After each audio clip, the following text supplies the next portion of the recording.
Actor Siddharth, Sarathkumar, Devayani இவங்கலாம் சேர்ந்து நடிச்சிருக்க படம் தான் 3BHK. இன்னைக்கு இந்த படத்துடைய audio and trailer launch event நடந்திருக்கு.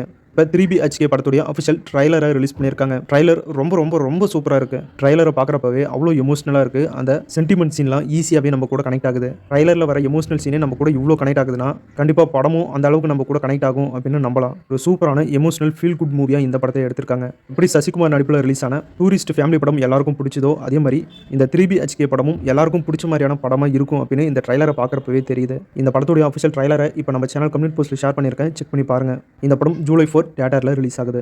டைரக்டர் ராம் டைரக்ஷன் பண்ணியிருக்க படம் தான் பறந்து போ. இந்த படத்தில் ஹீரோவா நம்ம அகில உலக சூப்பர் ஸ்டார் மிர்ச்சி சிவா தான் நடிச்சிருக்காரு. இன்னைக்கு இந்த படத்துடைய ஆடியோ ட்ரைலர் லான்ச் நடந்திருக்கு. இப்போ பறந்து போ படத்துடைய அஃபிஷியல் ட்ரைலரையும் ரிலீஸ் பண்ணியிருக்காங்க மொய்தீன். டைரக்டர் ராம் படங்கள் எப்படி இருக்கும் அப்படின்னு உங்களுக்கே தெரியும். அதே மாதிரி தான் இந்த படத்தையும் டைரக்டர் ராம் எடுத்திருக்காரு. இந்த படம் ஃபேமிலியில் அப்பா அம்மா அவங்களுடைய பசங்களை எந்த அளவுக்கு புரிஞ்சுக்கிறாங்க அப்படிங்கிற மாதிரி ஒரு ஃபேமிலி ட்ராமா சென்டிமெண்ட் கலந்த ஒரு பக்காவான ஃபீல் குட் மூவியா டைரக்டர் ராம் டைரக்ஷன் பண்ணியிருக்காரு. இந்த படத்துடைய ட்ரைலரும் அவ்வளோ சூப்பராகவும் எமோஷனல் காட்சிகளும் ரொம்பவே சூப்பராக கனெக்ட் ஆகுது. 3BHK படத்துடைய ட்ரைலர் எப்படி இருக்கும் அதே மாதிரி தான் இந்த பறந்து போ படத்துடைய ட்ரைலரும் அவ்வளோ சூப்பராக இருக்குது. இந்த ரெண்டு படங்களுடைய ட்ரைலருமே அவ்வளோ சூப்பராக இருக்குது. இந்த ரெண்டு படங்களுமே ஜூலை 4 தான் தியேட்டரில் ரிலீஸ் ஆகுது. கண்டிப்பாக இந்த ரெண்டு படங்களுமே மக்களுக்கு பிடிச்ச படமாக இருக்கும். ரெண்டு படமே மிகப்பெரிய வெற்றியும் அடையும்.